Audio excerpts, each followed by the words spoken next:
আসসালামু আলাইকুম সুপ্রিয় দর্শক এবং খামারি ভাই বোনেরা, আশা করি আপনারা সকলে ভালো আছেন। আপনাদের সামনে একটি গুরুত্বপূর্ণ বিষয় নিয়ে আলোচনা করছি। সেটি হলো গাভী সঠিক সময়ে হিটে না আসার কারণ। আলোচনা করছি আমি মোহাম্মদ মাসুম বিল্লাহ, জয়পুরহাট থেকে। গাভী হিটে বা ঋতুচক্রে না আসার প্রধান কারণগুলো কয়েকটি কারণ। সেটি হলো প্রথম কারণ হলো পুষ্টিহীনতা। খাবারে পর্যাপ্ত প্রোটিন, খনিজ ও ভিটামিন না থাকলে ডিম্বাশয় ঠিকভাবে কাজ করে না। বিশেষ করে ক্যালসিয়াম, ফসফরাস ও ভিটামিন ই ঘাটতি হিট বন্ধ করে দিতে পারে। বাচ্চা জন্মের পর শারীরিক দুর্বলতা। গাভী বাচ্চা দেওয়ার পর যদি শরীরে রক্তশূন্যতা বা ইনফেকশন হয় তবে অনেক সময় হিটে আসে না। বিশেষ করে ম্যাটাইটিস, জরায়ুর ইনফেকশন থাকলে হিট বন্ধ হয়ে থাকে।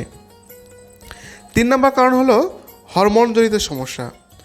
শরীরে প্রজেস্টেরন ও ইস্ট্রোজেন হরমোন ভারসাম্য নষ্ট হলে হিট দেরি হয় বা বন্ধ হয়ে যায়। অনেক সময় সাইলেন্ট হিট হয়, অর্থাৎ হিট হয় কিন্তু চেনা যায় না। 4র্থ কারণ হলো পরিবেশ ও স্ট্রেস। অতিরিক্ত গরম, ঠান্ডা, ভিড় বা মানসিক চাপ গাভীর প্রজনন ক্ষমতা কমিয়ে দেয়। খামারে অস্বাস্থ্যকর পরিবেশও প্রভাব ফেলে। 5ম কারণ সেটি হলো ভুল ব্যবস্থাপনা। দীর্ঘ সময় বাচ্চা না নেওয়া বা দীর্ঘ সময় বাচ্চা না হওয়া, ভুল সময় কৃত্রিম প্রজনন করা অথবা বারবার গর্ভপাত হিট না আসার কারণ হতে পারে। করণীয় কি? গাভীকে সুষম খাবার দিন, ঘাস, দানাদার খাবার, মিনারেল মিক্স, নিয়মিত কৃমিনাশক দিন। প্রসবের 45 থেকে 60 দিন পরেও হিট না এলে ভেটেরিনারি ডাক্তার দেখান।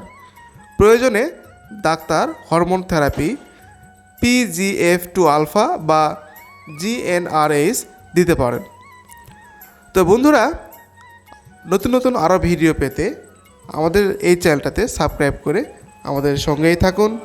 ভালো লাগলে একটি লাইক, একটি শেয়ার, কমেন্ট করে সঙ্গে থাকুন। সকলকে ধন্যবাদ। আসসালামু আলাইকুম।